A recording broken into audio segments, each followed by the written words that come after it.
নমস্কার, সনাতন ধর্মকথা চ্যানেলে আপনাদের সবাইকে স্বাগত। আজ মাঘ মাসের ৫ তারিখ সোমবার, শুক্লপক্ষের প্রতিপদ তিথি। মহাভারতের আদি পর্বের ২০৮তম অধ্যায়ে খাণ্ডপ্রস্থে পাণ্ডবদের বসবাস পর্ব শুরু করব।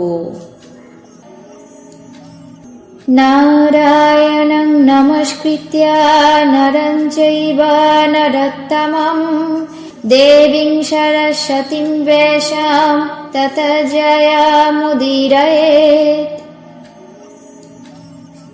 রাজা জন্মেঞ্জয় বললেন, হে মহর্ষি বৈশম্পায়ন, আমার পূর্বপুরুষ মহাবল পরাক্রান্ত পিতামহগণ রাজ্য লাভের পর খাণ্ডপ্রস্থে বাস করে কোন কোন কাজ করেছিলেন এবং তাদের ধর্মপত্নী দ্রৌপদী বা কিভাবে ১ জন ৫ জনের মন রক্ষা করেছিলেন, তারা পঞ্চভ্রাতাই বা কিভাবে একা দ্রৌপদীতে অনুরক্ত এবং অনুগত হয়ে নির্বিবাদে দিন যাপন করতেন, সেই সমস্ত কথা আমাকে বলুন, আমি শুনতে ইচ্ছা করি।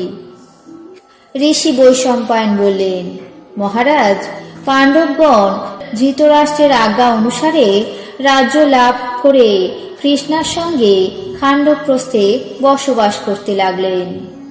সত্যপ্রতিজ্ঞ মহাতেজা যুধিষ্ঠির রাজা হয়ে ৪ ভাইয়ের সঙ্গে ধর্ম অনুসারে প্রজা পালন করতে লাগলেন। সেই শত্রু ক্ষয়কারী মহাপ্রাজ্ঞ সত্যনিষ্ঠ ধর্মপরায়ণ পঞ্চভ্রাতা পরম আহ্লাদে সেখানে বাস করে রাজ আসনে বসে সমস্ত কার্য সম্পন্ন করতেন। একদিন পঞ্চভ্রাতা একসঙ্গে সুখে বসে আছেন, এমন সময় দেবর্ষি নারদ নিজের ইচ্ছা অনুযায়ী তাদের সামনে উপস্থিত হলেন। মহারাজ যুধিষ্ঠির তাকে উপবেশনের জন্য এক মহার্ঘ আসন প্রদান করলেন। দেবর্ষি নারদ সেখানে উপবিষ্ট হয়ে যথাবিধি অর্ঘ্য স্বীকার করলেন।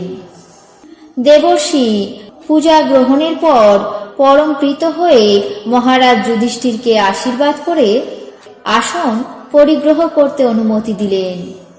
ধর্মাত্মা যুধিষ্ঠির দেবর্ষির নির্দেশ অনুসারে আসনে উপবেশন করে দ্রৌপদীকে আগমনের বার্তা পাঠালেন।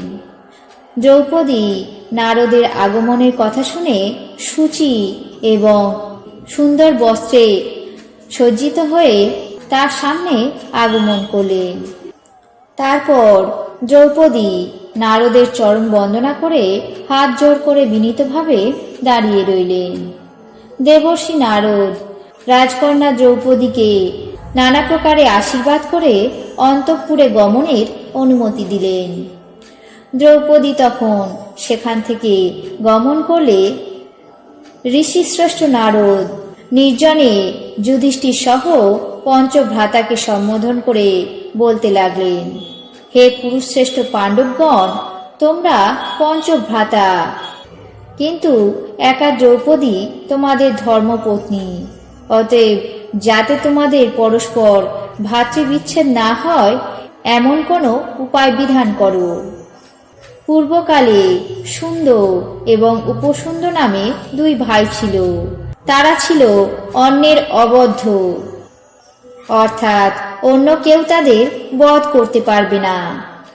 ওই ভ্রাতৃদ্বয়ের পরস্পর এমন সৌহার্দ্য ছিল যে তারা একসঙ্গে শয়ন করত, একসঙ্গে উপবেশন করত এবং একসঙ্গে রাজ্য শাসন করত। কেবল এক তিলোত্তমার জন্য বিবাদ করে তারা একে অন্যকে সংহার করেছিল। তোমাদের পঞ্চভ্রাতার মধ্যে এখন যেমন সৌহার্দ্যপূর্ণ সম্পর্ক আছে, অতএব দেখো এমন কখনো যেন বিবাদ না হয়। এই জন্যই আমি তোমাদেরকে এক সৎ উপায় স্থির করতে বলছি, যাতে ভবিষ্যতে তোমাদের ভাইদের মধ্যে কোনো বিবাদ না হয়।